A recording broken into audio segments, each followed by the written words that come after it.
There are many clues about who the Nephilim might have been in the Bible, but I haven't heard it discussed too much in their possible geographic origins.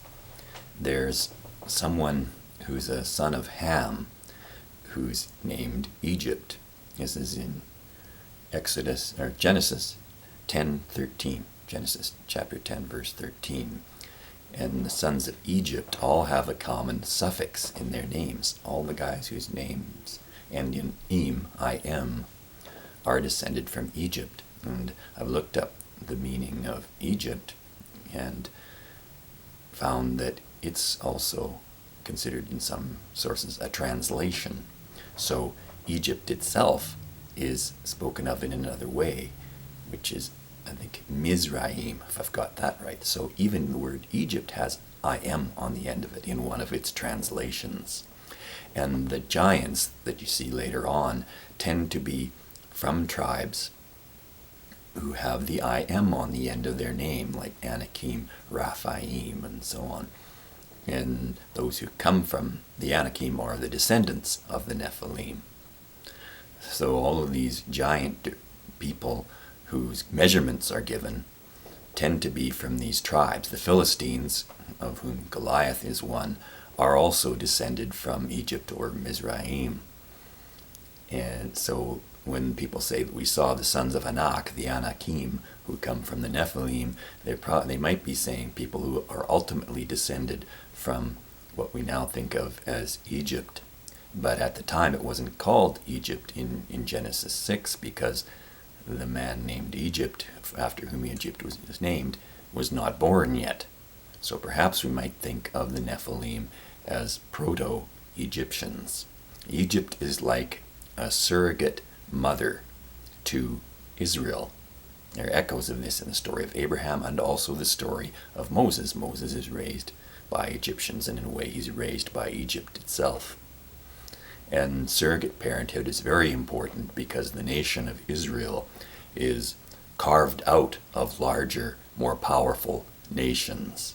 And when the Nephilim are spoken of in Genesis 6, they are spoken of as if it's taken for granted that everybody should know who they are.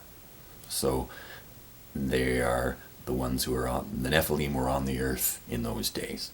This is like, you take it for granted that everybody knows who the Nephilim were.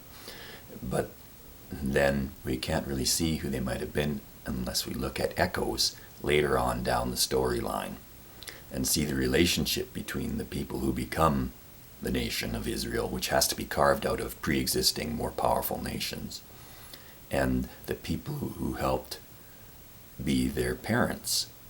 When Abraham and Sarah are chosen to parent a new nation, they are chosen partly because they went to Egypt, and they were willing to allow Sarah to have the relationship of potential motherhood with the pharaoh, the representative of the Egyptian gods on earth of Egypt, or Mizraim, if I'm saying that correctly. So they demonstrated their willingness to have and raise children with outside influence, and even children who weren't biologically theirs. Sarah shows that she's willing to have a child, let Abraham conceive a child with another woman, and raise and claim that child as hers. That's very important because the surrogate mother, Hagar, is an Egyptian. So here I think you may be seeing a possible echo, because in Genesis the same story is told over and over with variations of the relationship between the early descendants of the Adams, two lines of descent which I've talked about before, and the Nephilim. The Nephilim enter the narrative because it's a narrative of tracing the family line down various generations. And when you bring somebody in, they're brought in because, if this is the way that it's echoed later on with Abraham and Sarah, because they are going to be surrogate parents. So the Nephilim appear in the narrative because they have a surrogate-parent relationship to play. And it seems to me that they are playing this role as proto-Egyptians. Now, the Egyptians accomplished much of what they did in what's called the Old Kingdom. They did their best pyramid building in an older period. And later on, they weren't as successful. A lot of their elements of their society, it seemed, weren't quite as good in the Middle Kingdom and the New Kingdom as they were in the Old Kingdom. And this could be a possible similarity to what is described of the Nephilim when it's said that they were on the earth in those days. So the Nephilim could be either the Egyptian gods, or proto-Egyptian gods, because this isn't called Egypt yet at the time, or representatives of them on earth, because the pharaohs were representatives of the Egyptians' gods on earth. So this would mean that there's a surrogate parent relationship developed, which is later echoed in the stories of Abraham and Moses.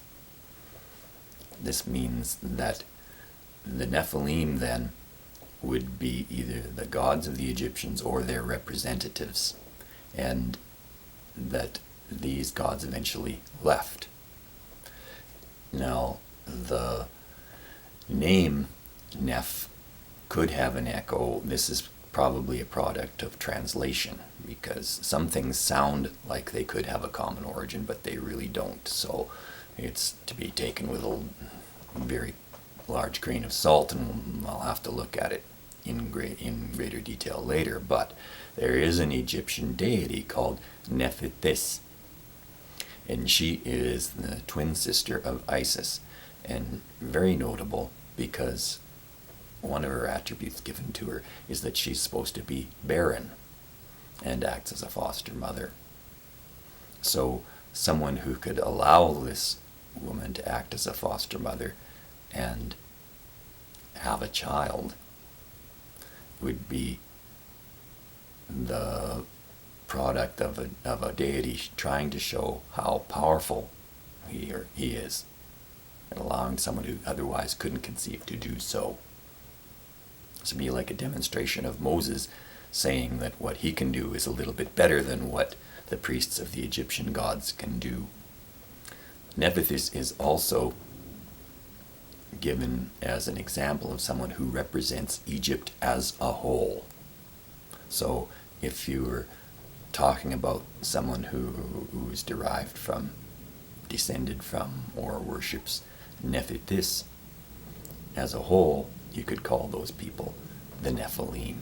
Now, that is a huge, huge stretch at this point. I don't have proof that the way those two names sound is because they are from a common origin, because it's a Greek translation, I think the word Nephthys is.